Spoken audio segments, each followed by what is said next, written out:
Hi everybody, Links, Mr. Bronze Connoisseur here, and today I actually want to do something a little bit more unscripted. I was playing with some ideas in my head for a while the last couple of weeks, and I decided I should probably just make the video and we'll see where it goes. So originally, I wanted to make a video about Genji, and what I wanted to do was actually make a video specifically about what makes Genji unfair, and I have an entire thing written up about it and I discussed it with Draven, Blue Summers. Um, Thank you for the help, by the way. That was really lovely. He explained to me a couple of things as a Genji player that I wasn't really aware of, and really what it originally came down to is I wanted to coin the term the Genji gambit.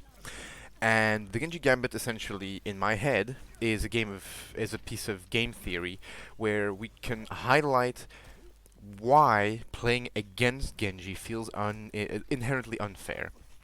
And I'm not saying that Genji needs nerf. If anything, he probably needs a buff. But Genji is always going to be a hero who is going to basically live on the knife edge of playability. Because if he gets slightly too buffed, people at the high end will break the living shit out of him, and it will just not be fair to play.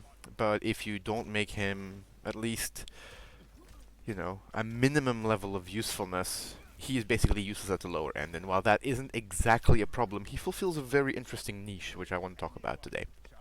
And the first bit of what I call the Genji Gambit is that having a Genji on your team fundamentally changes how you perceive your own safety. Now, of course, with safety, I mean, first, spatially wise, if you're in your team's safe space. You got your tank in front of you, DPS either in front or to the side of you. I'm imagining I'm a support in this case because I am a support main. Well, the moment you know there's a Genji, there's two things that change. One, you are no longer safe despite being the furthest away. In fact, being too far away from your team may actually become detrimental now.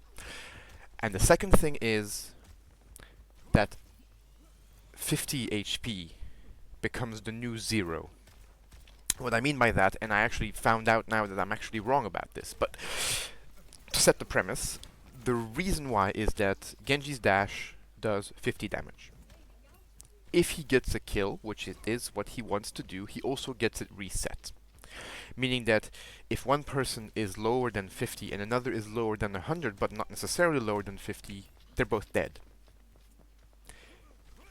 So, how does Genji do this? Well, the 50 damage is, of course, given, that's the damage that his dash does, but his mobility and the fact that he can just appear behind you, he's very hard to deal with. His double jump is insane.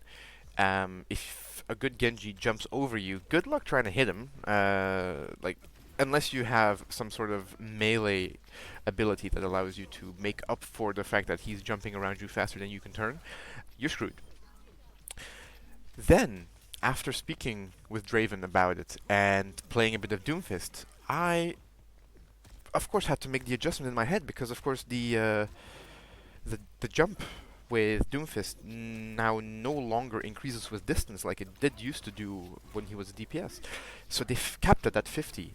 And again, I saw this 50 HP come up again as this, well, essentially 0 and 50 are the same if you get certain heroes up against you. And I actually started thinking that we may be looking at HP bars completely wrong, actually, and this is something that, again, I don't feel like enough people are talking about it, but also because it's not really something you think about actively. If you're the Genji, of course, you're constantly looking for targets that are below half HP. If you get 1 or 2 hits in, that's a dash. That's a kill. That is something that's inherent to the Genji player, but what isn't inherent is you having to learn how to play against a Genji. And obviously, learning by playing against somebody only really works if they're not that much better than you, or so much better that you literally can't play the game. Like, those are the only two scenarios in which the setup, if you will, mentally, and defeat in this case actually helps stabilize the thought in your mind that maybe you still have more to learn, and that is a good thing. But it being too far one way or the other is where the Smurf problem comes in as bronze, and we're not going to go into that. But basically, I started thinking, so obviously we know, because we have to test these things, exactly what everything does. How much damage does it do? What is the range? But Overwatch itself is really, really bad at giving us these tools, and that is kind of part of the problem. Because obviously getting the warning as a support that your teammates are below half HP is very useful. It's still easy to miss. I'm not going to say that it isn't, because we'll still miss it even if it is obvious. But here's the thing. So I started playing in Overwatch 1 during the time when you literally could have been the only support playing, in which case you will always prioritize healing. Because if the healing doesn't get done one way or the other, you are more likely to fail. And fail consequentially again and again and again. Because nobody's doing the healing. Now, obviously, that doesn't work in Overwatch 2, but I've noticed that I've needed to adjust the way I perceive HP bars. Knowing how much damage everyone does is so important, and I don't understand what is so hard about adding the exact values in-game where we can see them. Like, I come from Dota 2 originally before I started playing Overwatch. I was a silver to gold max player in Dota 2, and this was before the massive overhaul that came after the Willow patch. I can't even remember which one it was, but they basically expanded the arsenal of items, of skills, of spells, and they really unlocked the fun of the game. Things got really out of hand, but they were really fun too. This is, of course, where my earlier comments about Mauga basically being the equivalent of Mars from Dota 2, mostly because of the utility that their ultimate performs. That wouldn't surprise me if they actually copied it from that, but regardless of that, my point being, coming from Dota 2, where all the numbers are there for you to learn. Like, everything has a fixed amount of like, every skill you get has a fixed set number for every level it is. Your ult has a fixed point at which it can be used, a fixed cooldown, usually. But Overwatch doesn't do that. But it does borrow far too much from the MOBA sphere. Except the one thing that I think we as players need more than anything else is exact values of things. Again, like, at bronze, it is hard to tell. Bronze to gold is a weird place, and the exact nuances of numbers don't always matter. They will come up, but they don't always matter. But because we are also not taught that these things are fixed, like, obviously you can assume as another gamer, coming from any other game, that bullets will have a fixed amount, headshots will do more.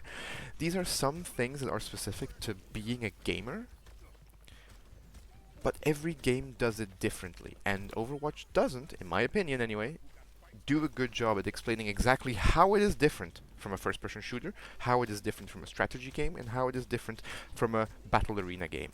It doesn't do a very good job at telling us what the differences are, instead relying on us, the players, to do that job for them. We have wikis that we've set up because we needed to know. There are game modes in-game, entire workshops dedicated to finding out what everything does, how much all the numbers are. Why? Why? Why couldn't it just be there to begin with? Why can't we know that Doomfist's punch does X amount of damage? Why can't we know these things when we press F1? Please add that. Please, like, if you're going to take transparency, take that part of transparency. You can be secretive about your SR system, you can be secretive about the ranked matchmaker, but give us, the players, the numbers from the things we, the players, use every day, in every match. Sometimes without knowing exactly what the heck we're doing. But yeah, that was just my rant that I wanted to go on originally, and I may still make a video kind of talking about how this number, this exact value of certain things matters, and how we as players actually are not well equipped to go into games when we don't have these numbers. Originally, of course, I thought about, Genji's dash kind of changes the way we play. Doomfist's being around changes the way we play. Ball being on the opposite team or in our team changes the way we play. But when I started thinking about exact numbers, I just got extra frustrated about some of the things that they don't want to share with us. And it isn't exactly that they're making them impossible. It's not like, we have to dig deep into the game code to find these things out. But it feels backward as developers for you not to want to incentivize your players to know literally everything about your game. But hey, that's just my take from, from the Browns down upwards, so who really knows? Hopefully this was interesting. I'm kind of hoping this kind of starts a discussion, because I am happy with transparency. But in my opinion, being transparent, being selective, but ultra selective with your transparency actually makes things less transparent. So while I wasn't originally trying to talk about transparency in Overwatch, here we are. I went from thinking about how inherently unfair Genji is to play sometimes, which I should probably still do a video about, because it's kind of fun to see how Genji has the advantage almost every step of the way. But in any case, thank you so much for listening. I wish you all a really good day. Good luck on the ladder. Bye!